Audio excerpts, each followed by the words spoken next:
যুবক ভাইদের সংগঠন থেকে আজকের মাহফিলের আয়োজন করেছি। এই জন্য শুরুতেই আমি যুবক ভাইদেরকে আমার অন্তর থেকে ধন্যবাদ জানাচ্ছি।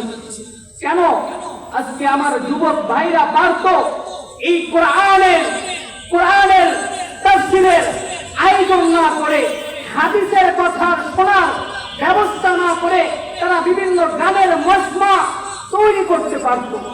কিন্তু আল্লাহ তাআলার শুকর, যিনি যুবকদের দিলে এই কথা ঢেলে দিয়েছেন, যুবকদের মস্তিষ্কে আল্লাহ তাআলা এই কথা দিয়েছেন, দীর্ঘ এক মাস রোজা রাখার পর বান্দা তুমি গানের মজমা করতে পারো না, বান্দা তুমি গানের আসর তৈরি করতে পারো না, বান্দা তুমি কোরআন হাদিস থেকে আলোচনা হবে এমন আসর তোমরা তৈরি করে দাও। এই জন্য সম্মানিত মুআজ্জাজ হাজিরিন, এদেরকে আমাদেরকে সবক দিতে হবে, ধন্যবাদ জানাতে হবে।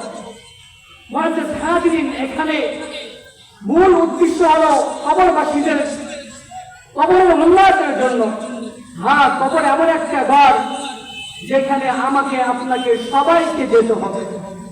সেই ঘরে গেলে ঈমান আমল ছাড়া যদি যাই, তাহলে কবর আমাকে আরামের ব্যবস্থা করে দিবে না। আমার কথা নয়, আল্লাহর রাসূল সাল্লাল্লাহু আলাইহি ওয়াসাল্লাম 1400 বছর আগেই বলে গেছেন, ও উম্মত শোনো, ইন্নামাল কবরু রাউযাতুম মিন রিয়াদিল জান্নাহ আও হুফরাতুম মিন হুফারিন নার। আরে বান্দা, কবর হলো জান্নাতের বাগিচা কাদের জন্য? ঈমানদার, নেককার, পরহেজগার, নামাজি ওয়ালার জন্য কবর জান্নাতের বাগিচা হয়ে যাবে।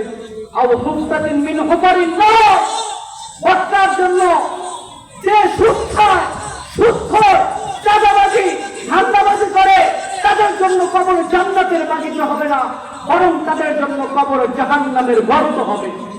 আমার মাইকের আওয়াজ যত দূর পর্যন্ত পৌঁছায়, কোন মা, কোন বোন, কোন যুবক ভাই, কোন বৃদ্ধ বাবাজি এই কথা বলবে না, আল্লাহ মৃত্যুর পর আমাকে জাহান্নামের মধ্যে দিও। কারণ প্রত্যেকের দিনের আশা, আল্লাহ মৃত্যুর পর আমার কবর যেন জান্নাতের বাগিচা হয়ে যায়, আল্লাহ মৃত্যুর পর আমার কবর যেন জান্নাতের বাগিচা হয়ে যায়, কবরে যেন কোনো ধরনের শাস্তি আমাকে না দেওয়া হয়।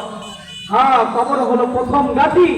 এই কবর থেকে আমার আল্লাহ তাআলা তুলবেন, কিয়ামতের ময়দান প্রতিষ্ঠিত হবে।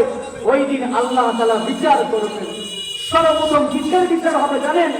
আল্লাহ রাসূল বলেন, আউয়ালু মা ইউহাসাবু বিহিল আবদু ইয়াউমাল কিয়ামাতিস সালাহ।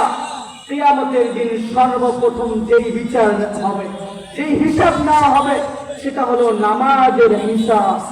নামাজের হিসাব নেওয়া হবে। এই জন্যই তো আমার আপনার নবী মুহাম্মদুর রাসূলুল্লাহ সাল্লাল্লাহু আলাইহি ওয়াসাল্লাম যেই দিন দুনিয়া থেকে চলে যাবে, উম্মতের কাছে দুইটা মেসেজ দিয়ে গেছে, ও উম্মাহ, তোমাদের মাঝে এসেছিলাম 53 বছর মদিনায় কাটিয়েছি, ও উম্মাহ, তোমাদের মাঝে এসেছিলাম 10 বছর মদিনায় কাটিয়েছি, 53 বছর মক্কায় কাটিয়েছি। আমি নবী আজকে চলে যাচ্ছি, আর কোনোদিন আসবো না। আমি খাতামুন নবিয়্যিন, লা নবিয়্যা বা'দ, আমি শেষ নবী, আমার পরে কোনো নবী আসবে না। উম্মাত আজকে চলে যাওয়ার আগ মুহূর্তে তোমাদেরকে দুইটা মেসেজ দিয়ে যাচ্ছি। এক নম্বর মেসেজ, আসসালাত আসসালাত আসসালাত। উম্মত নামাজ ছাড়িও না, উম্মত নামাজ ছাড়িও না। ওমা মালাকাত আইমানুকুম, উম্মত তোমার অধীনে যারা আছে, গোলাম আছে, এদের প্রতি সহানুভূতি করো, এদের প্রতি ইনসাফ করো। বড় দুঃখের সাথে বলতে হচ্ছে, আজকে কোন ভাই ইনসাফ করে? আজকে যদি আমার রাষ্ট্রপ্রধান যদি ইনসাফ করত, আজকে যদি আমার ব্যবসায়ীরা ইনসাফ করত, আজকে যদি আমার ভাইরা ইনসাফ করত, তাহলে আমাদের এই দেশের মধ্যে এরকম ভূমিকম্প আসতো না, আমাদের দেশের মধ্যে বিভিন্ন ফিতনা আসতো না। এই জন্য ইনসাফ কায়েম করতে হবে। হ্যাঁ, মুসলমানদের বাংলাদেশের মধ্যে ইনসাফ তখনই আসবে যখন এমন একজন রাষ্ট্রপ্রধান আমরা পাবো, যিনি কোরআন হাদিস অনুযায়ী রাষ্ট্র চালায়। এই জন্য তো আমার সাহেব মুফতি সাখাওয়াত হোসেন রাজি সাহেব হাফিজাহুল্লাহ গতকাল রাতে বলেছেন, মুসলিম উম্মাহ তোমাদের জন্য নিরাপত্তা ওই সময় আসছে, মুসলিম উম্মাহ তোমরা সহজে শান্তিভাবে সঠিকভাবে চলতে পারবে যখন তোমাদের মাঝে একজন ইনসাফওয়ালা রাস্তা আসবে। আমরা জানি ডাক্তার ইউনূস এখন আছে, এক সময় থাকবে না। কেন? তাকে সামনের সময়ের জন্য বানানো হয়েছে। সামনে যে আসবে, এমন আল্লাহর কাছে দোয়া করতে হবে, আল্লাহ সামনে যে আমাদের রাষ্ট্র চালাবে তিনি যেন এমন ব্যক্তি আছে যিনি কোরআনের হুকুম অনুযায়ী রাষ্ট্র চালায়। আমাদের সামনে যে আসবে তিনি যেন এমন ব্যক্তি আছে যে রাসূল করিম সাল্লাল্লাহু আলাইহি সাল্লামের তরিকা অনুযায়ী রাষ্ট্র চালায়। আমাদের সামনে যে আসবে আল্লাহ এমন পরহেজগার হয়, কেউ যদি জেনা করে জেনার শাস্তি কোরআন অনুযায়ী দেয়, কেউ যদি মদ পান করে তার শাস্তি আইন অনুযায়ী দেয়, কেউ যদি কোনো খারাপ ধরনের কাজ করে তার শাস্তি যেন শরীয়ত অনুযায়ী দেয়। এই আমি আপনি যদি দোয়া করতে পারি তাহলে আল্লাহ তাআলা আসমান থেকে ফয়সালা করে দিবেন, এমন একজন যোগ্য ব্যক্তি আমাদের কাছে চলে আসবে।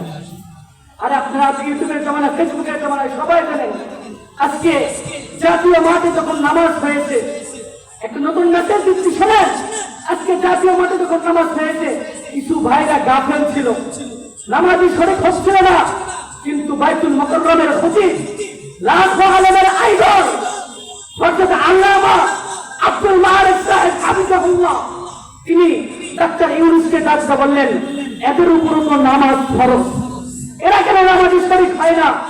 আরে এই পর্যায়ে যতগুলো বাইতুল মুকাররমের খতিব গেছে, ওবায়দুল্লাহ সাহেবের পর যোগ্য খতিব হলো হযরত মাওলানা আব্দুল মালিক সাহেব রাহমাতুল্লাহ সাহেবাহুল্লাহ। এই জন্য হযরতের জন্য দোয়া করব, আর সামনে যতদিন বাঁচবো আল্লাহর কাছে দোয়া করব, আল্লাহ আমাদের হকের উপর প্রতিষ্ঠিত রাখিও, হকের উপর প্রতিষ্ঠিত রাখিও।